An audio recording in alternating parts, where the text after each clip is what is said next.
Hello. ಎಲ್ಲರಿಗೂ ನಮಸ್ಕಾರ. ಇವತ್ತಿನ ವಿಡಿಯೋ ಒಳಗೆ ಆಪರೇಟಿಂಗ್ ಸಿಸ್ಟಮ್ ಅಂದ್ರೆ ಏನು ಅಂತ ಕನ್ನಡದೊಳಗೆ ಸಿಂಪಲ್ ಆಗಿ, ಈಸಿಯಾಗಿ 5 to 10 ಮಿನಿಟ್ಸ್ ಒಳಗೆ ಇಂಟ್ರೊಡಕ್ಷನ್ ಇಂದ ಸ್ಟಾರ್ಟ್ ಮಾಡೋಣ. ಇದು ನಿಮಗೆ ಎಲ್ಲೆಲ್ಲಿ ಯೂಸ್ ಆಗುತ್ತೆ ಅಂದ್ರೆ, ನಿಮಗಿದು ವಿಡಿಯೋ ಎಕ್ಸಾಮ್ಸ್ ಆಗಿರ್ಬೋದು, ಪ್ಲೇಸ್ಮೆಂಟ್ಸ್ ಆಗಿರ್ಬೋದು, ಅಥವಾ ನೀವು ಯಾವುದೇ competitive exams like GATE or ISRO DRDO ಅಂತ ಯಾವುದೇ ಎಕ್ಸಾಮ್ಸ್ ಆದ್ರೂ ಅಲ್ಲಿ ಯೂಸ್ ಆಗುತ್ತೆ. ಸೊ ಇನಿಷಿಯಲಿ ಆಪರೇಟಿಂಗ್ ಸಿಸ್ಟಮ್ ಅಂದ್ರೆ ಏನು ಅಂತ ಪೂರ್ತಿ ಅದನ್ನೊಂದು ಸಬ್ಜೆಕ್ಟ್ ತರ ಕಲ್ಕೊಳ್ಳೋಕ್ಕಿಂತ, ನಾನು ಸಣ್ಣ ಕ್ವಶನ್ ಕೇಳ್ತೀನಿ, ಅಲ್ಲಿಂದ ಸ್ಟಾರ್ಟ್ ಮಾಡೋಣ. ನೀವು ಕಂಪ್ಯೂಟರ್ ಯಾವುದೇ ಒಂದು ನಿಮ್ಮ ಮನೇಲಿರೋ ಕಂಪ್ಯೂಟರ್ ಆಗಿರ್ಬೋದು, ಲ್ಯಾಪ್‌ಟಾಪ್ ಆಗಿರ್ಬೋದು, ಅದ್ರದ್ದು ಸ್ವಿಚ್ ಇರುತ್ತಲ್ಲ, ಪಾಪ್ ಅಪ್ ಲ್ಯಾಪ್‌ಟಾಪ್ ಇಲ್ಲ ಕಂಪ್ಯೂಟರ್ ಓಪನ್ ಮಾಡೋಕೆ ಒಂದು ಸ್ವಿಚ್ ಇರುತ್ತೆ. ಹಿಂಗಿರುತ್ತೆ. Something like this. ಇದನ್ನ ಕ್ಲಿಕ್ ಮಾಡ್ತಿದ್ದಂಗೆ ಏನಾಗುತ್ತೆ? ಯಾವತ್ತಾದ್ರು ಯೋಚನೆ ಮಾಡಿದ್ದೀರಾ? ಇದು ಕ್ಲಿಕ್ ಆಗ್ತಿದ್ದಂಗೆ ಕಂಪ್ಯೂಟರ್ ಡೈರೆಕ್ಟ್ ಓಪನ್ ಆಗುತ್ತಾ? ಇಲ್ಲ ಬೇರೆ ಏನಾದ್ರು ಸ್ಟೆಪ್ಸ್ ಆದ್ಮೇಲೆ ಕಂಪ್ಯೂಟರ್ ಓಪನ್ ಆಗುತ್ತಾ? ಇದ್ರ ಬಗ್ಗೆ ಯಾವತ್ತಾದ್ರು ಯೋಚನೆ ಮಾಡಿದ್ದೀರಾ? ಯೋಚನೆ ಮಾಡಿಲ್ಲ ಅಂದ್ರೆ 5 ಸೆಕೆಂಡ್ ಟೈಮ್ ತಗೊಳ್ರಿ, ಯೋಚನೆ ಮಾಡ್ರಿ. ಅಂಡ್ ದೆನ್ ನಾನು ನಿಮಗೆ ಆನ್ಸರ್ ಹೇಳ್ತೀನಿ. ಕ್ವೆಶ್ಚನ್ ಇನ್ನೊಂದ್ಸಲ ರಿಪೀಟ್ ಮಾಡ್ತೀನಿ. ಈ ತರದೊಂದು ಬಟನ್ ಇರುತ್ತೆ ಕಂಪ್ಯೂಟರ್ ಒಳಗೆ, ಇಲ್ಲ ಲ್ಯಾಪ್‌ಟಾಪ್ ಒಳಗೆ ಎಲ್ಲಾ ಕಡೆ ನೋಡಿರ್ತೀರಿ. ಇದನ್ನ ಪ್ರೆಸ್ ಮಾಡ್ತಿದ್ದಂಗೆ ಏನಾಗುತ್ತೆ? ಆಪರೇಟಿಂಗ್ ಸಿಸ್ಟಮ್ ಡೈರೆಕ್ಟ್ ಆಗಿ ಓಪನ್ ಆಗುತ್ತಾ? ಆರ್ ಎನಿ ಸಾಫ್ಟ್‌ವೇರ್ ಓಪನ್ ಆಗುತ್ತಾ? ನಿಮಗೇನಾದ್ರು ಐಡಿಯಾ ಇದೆನಾ ಇದ್ರ ಬಗ್ಗೆ ಅಂತ? Just small question. ನಿಮಗೇನು ಗೊತ್ತಿಲ್ಲ ಅಂದ್ರೆ I will tell you in a brief. ಒಂದು ಓವರ್ ಆಲ್ ಐಡಿಯಾ ಏನಂದ್ರೆ, ಒಬ್ಬ ಯೂಸರ್ ಏನಿದಾನಲ್ಲ, ಯೂಸರ್‌ಗೆ ಹಾರ್ಡ್‌ವೇರ್ ಜೊತೆ ಇಂಟರಾಕ್ಟ್ ಮಾಡ್ಲಿಕ್ಕೆ ಆಪರೇಟಿಂಗ್ ಸಿಸ್ಟಮ್ ಬೇಕು. ಸೊ, ಅದನ್ನ ಈ ಸ್ಟಾರ್ಟ್ ಬಟನ್ ಒತ್ತಿದಾಗ ಏನಾಗುತ್ತೆ ಅಂತ ಅದನ್ನ ತಿಳ್ಕೊಳ್ಳೋದ್ರ ಮುಖಾಂತರ ನಾವು ಇದನ್ನ ಅರ್ಥ ಮಾಡ್ಕೊಳ್ಳೋಣ. ಓಕೆ. ಇನಿಷಿಯಲಿ ನೀವು ಯಾವಾಗ ಪವರ್ ಬಟನ್ ಕ್ಲಿಕ್ ಮಾಡ್ತೀರಲ್ಲ, ದ ಮೂಮೆಂಟ್ ನೀವು ಪವರ್ ಬಟನ್ ಕ್ಲಿಕ್ ಮಾಡ್ತಿದ್ದಂಗೆ ನೀವೇನು ಕರೆಂಟ್ ಪವರ್ ಸಪ್ಲೈ ಕೊಟ್ಟಿರ್ತೀರಲ್ಲ CPU ಗೆ, ಆ ಎಲೆಕ್ಟ್ರಿಕಲ್ ಪವರ್ ರೀಚ್ ಆಗುತ್ತೆ ಮದರ್ ಬೋರ್ಡಿಗೆ. ಮದರ್ ಬೋರ್ಡ್ ಒಳಗೆ ಏನೇನಿದೆ ಅಂತ ನಿಮಗೆ ಗೊತ್ತಿಲ್ಲ ಅಂದ್ರೆ ನಾನು ಹೇಳ್ತೀನಿ. CPU ಇರುತ್ತೆ, RAM ಇರುತ್ತೆ, ROM ಇರುತ್ತೆ, ಡಿಸ್ಕ್ ಇರುತ್ತೆ. ಮತ್ತೆ ನೂರಾರು ಅದರ್ ಟೈಪ್ ಆಫ್ ಸರ್ಕ್ಯೂಟ್ಸ್ ಇರುತ್ತೆ. ಬರೀ ಇಷ್ಟೇ ಅಲ್ಲ, ಇದು ಬಿಟ್ಟು ನೂರಾರು ಅದರ್ ಟೈಪ್ ಆಫ್ ಸರ್ಕ್ಯೂಟ್ಸ್ ಇರುತ್ತೆ.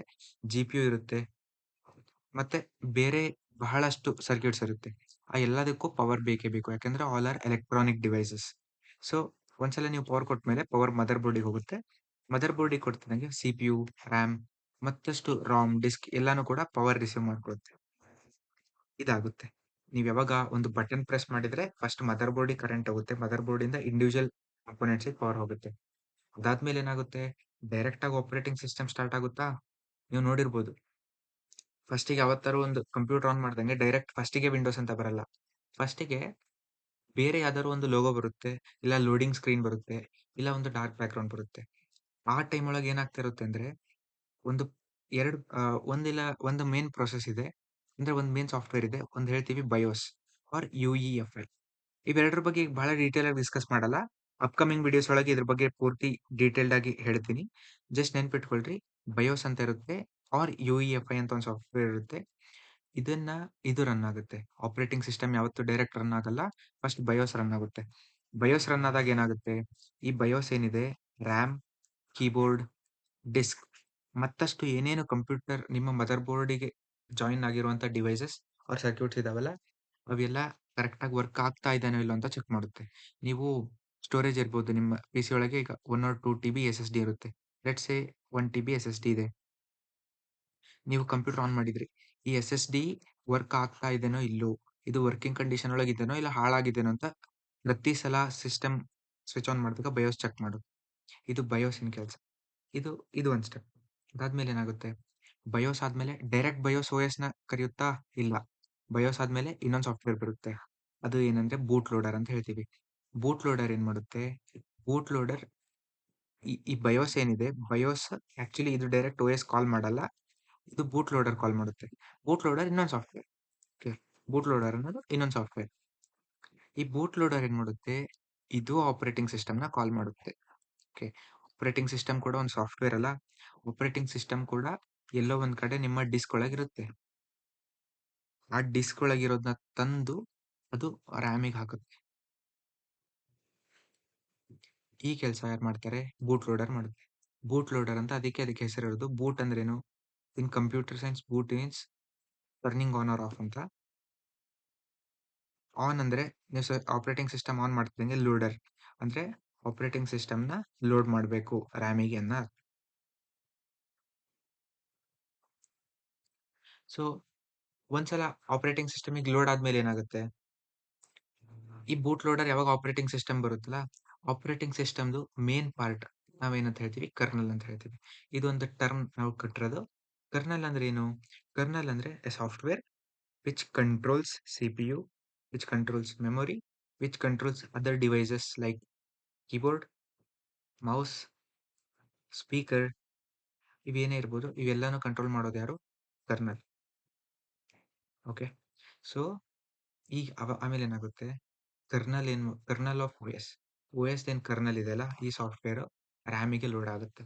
ನಿಮಗೊಂದು ಗೊತ್ತಿರ್ಬೋದು, ಏನೇ ಒಂದು ಆ್ಯಪ್ ರನ್ ಆಗ್ಬೇಕು ಅಂದ್ರೆ ಅದು RAM ಗೆ ಲೋಡ್ ಆಗ್ಬೇಕು.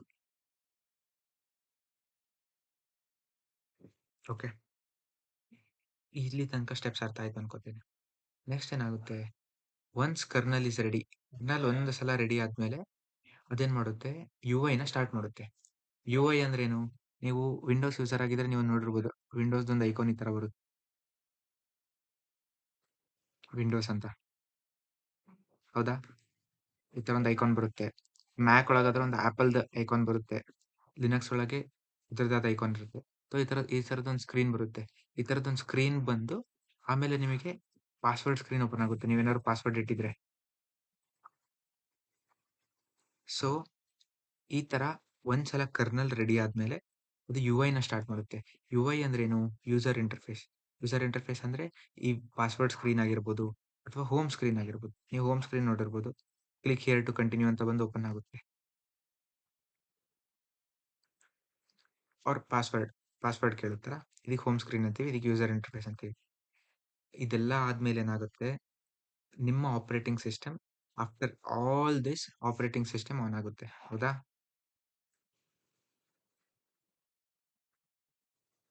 ಇಷ್ಟೆಲ್ಲಾ ಸ್ಟೆಪ್ಸ್ ಆದ್ಮೇಲೆ ಆಪರೇಟಿಂಗ್ ಸಿಸ್ಟಮ್ ಆನ್ ಆಗುತ್ತೆ.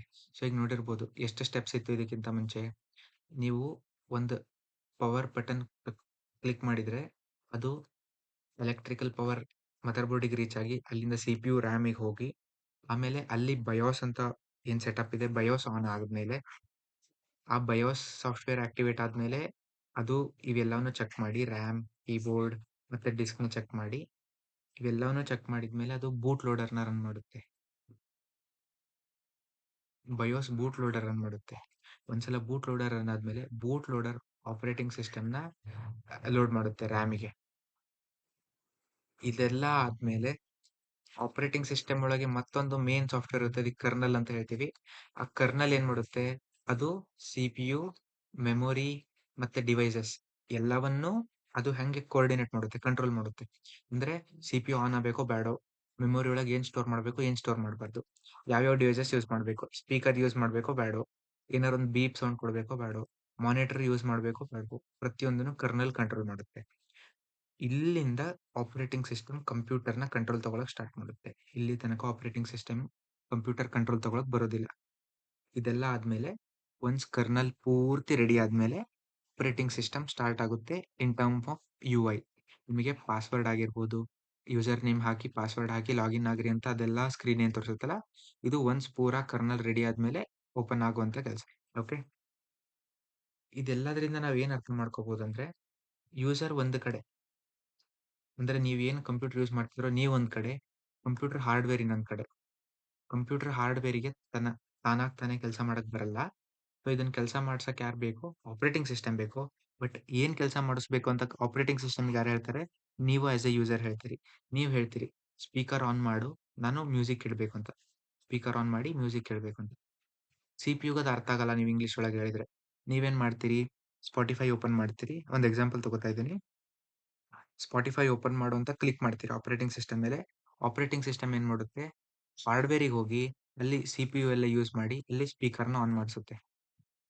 ಸೊ ಈ ತರ operating system as A whole work ಆಗುತ್ತೆ. ನೀವು ಜಸ್ಟ್ ಒಂದು ಪವರ್ ಬಟನ್ ಒತ್ತುತ್ತಿದ್ದಂಗೆ ಹೆಂಗಾಗುತ್ತೆ ಅಂತ ತಿಳ್ಕೊಳ್ಳಿಕ್ಕೆ ಇದು ಬಹಳ ಇಂಪಾರ್ಟೆಂಟ್. ನಿಮಗೆ ಆಸ್ ಎ ಸ್ಟೂಡೆಂಟ್ ನಿಮಗೆ ಗೊತ್ತಿರಬೇಕು ಆಪರೇಟಿಂಗ್ ಸಿಸ್ಟಮ್ ಬಗ್ಗೆ ತಿಳ್ಕೊಳ್ಳಿಕ್ಕೆ. ಓಕೆ. ಸೊ ಇದಾದ್ಮೇಲೆ ಇನ್ನೊಂದು ಕ್ವೆಶ್ಚನ್. ಒಂದು ಕ್ವೆಶ್ಚನ್ ಇಂದ ನಾನು ಎಂಡ್ ಮಾಡ್ತೀನಿ. ಒಂದು ಕಂಪ್ಯೂಟರ್ ಇದೆ. ನೀವೊಂದು ಶಾಪಿಗೆ ಹೋಗ್ತೀರಿ. ಹೊಸ ಕಂಪ್ಯೂಟರ್, ನ್ಯೂ ಪಿಸಿ ತಗೋತೀರಿ. ಅದ್ರೊಳಗೆ ಯಾವುದೇ ಆಪರೇಟಿಂಗ್ ಸಿಸ್ಟಮ್ ಇಲ್ಲ. ಇನ್ನ ಏನು ವಿಂಡೋಸ್ ಹಾಕಿಲ್ಲ, ಲಿನಕ್ಸ್ ಹಾಕಿಲ್ಲ, ಏನೂ ಹಾಕಿಲ್ಲ. ನೀವು ಅದನ್ನ ಹೋಗಿ ಪವರ್ ಬಟನ್ ಮೇಲೆ ಪ್ರೆಸ್ ಮಾಡಿದ್ರೆ ಅದು ಕಂಪ್ಯೂಟರ್ ಆನ್ ಆಗುತ್ತಾ? ಇದೇ ಕ್ವೆಷನ್. ಆನ್ ಆಗುತ್ತಾ? ಆ ಕಂಪ್ಯೂಟರ್ ವರ್ಕ್ ಆಗ್ಬೋದಾ? ನನ್ನ ಕ್ವೆಷನ್ ಇಷ್ಟೇ. Can A computer run without operating system? So ಈ ಕ್ವೆಷನ್‌ಗೆ ಆನ್ಸರ್ ಫೈಂಡ್ ಔಟ್ ಮಾಡ್ಕೊಂಬರ್ರಿ. ಇದರ ಆನ್ಸರ್ ನೆಕ್ಸ್ಟ್ ವಿಡಿಯೋ‌ದಲ್ಲಿ ಹೇಳ್ತೀನಿ. ಸೊ ವಿಡಿಯೋ ಇಷ್ಟ ಆಯ್ತು ಅನ್ಕೋತೀನಿ. So thank you for the thank you for listening till the end. ಇನ್ಮೇಲೆ ಇದನ್ನ ಫಾಲೋ ಮಾಡ್ರಿ. You will get frequent videos every day. Thank you.